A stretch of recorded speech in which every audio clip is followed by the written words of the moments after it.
Good, very late morning, almost afternoon, ladies and gentlemen. This is Lounging with Lisa. Oh, the video series that has me saying, Patty, cut my hair. The video series that has me lounging while coming at you with thoughts of the day. I told you I was listening to a lecture. I'm still listening to it, actually.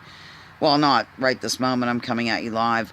I'm going to provide the link in the video description. Boy, once I get on to something, I don't let up. You can ask really most anyone in my path. Like, for example, when I first started to learn how to design advertising for the world-famous community news in which my weekly column, Lisa's Rants and Raves, is placed, vehicle, I learned how to do this thing with the text where you can, I don't know, you can make it go like this, or you can make it like in an arch, or a lower arch, or a pop-out, or a blimp, or a block, all kinds of stuff, and I went nuts. My friend Tom, he does work for the paper as well. He got with me and said, I see we've learned how to use the text tool. Back off of it a little bit. So I did. Yeah, the purpose of this is to let you know I'm providing a link to the video to which I am listening right now, or fixing to finish listening after I sign or hang up with you.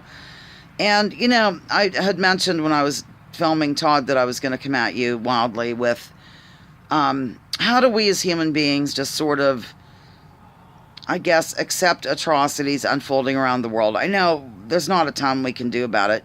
I suppose just being aware of it is the first step. And I know from living here in the US of A and so forth and so on that we are not given the true historical data, and oftentimes will side with a pretty hideous regime, as in the case of Israel.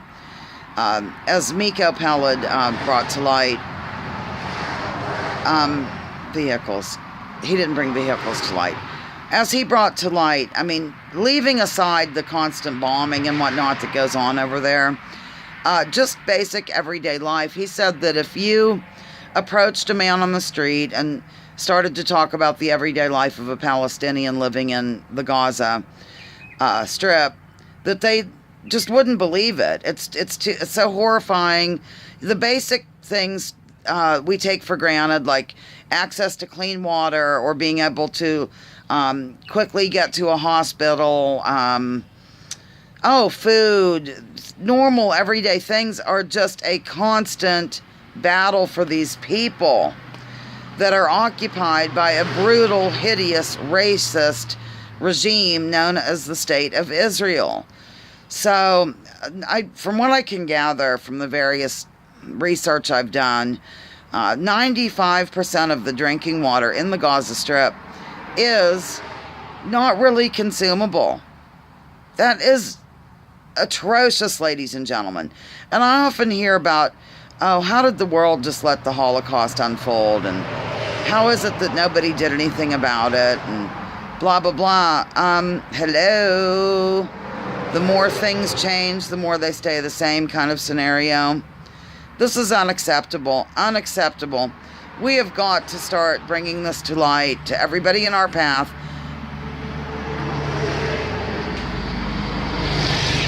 Stop being afraid of being called names. I don't even care. Call me a self-hating Jew. Call me anti-Semitic. Because what you stand for and your support of the racist, apartheid, oppressive state of Israel is far worse than any name you might call me. So anyhow, check out the link that I'm going to provide below. Thank you once again for tuning into Lounging with Lisa, the video series that has me lounging while coming at you with thoughts of the day, ladies and gentlemen. Bye-bye now.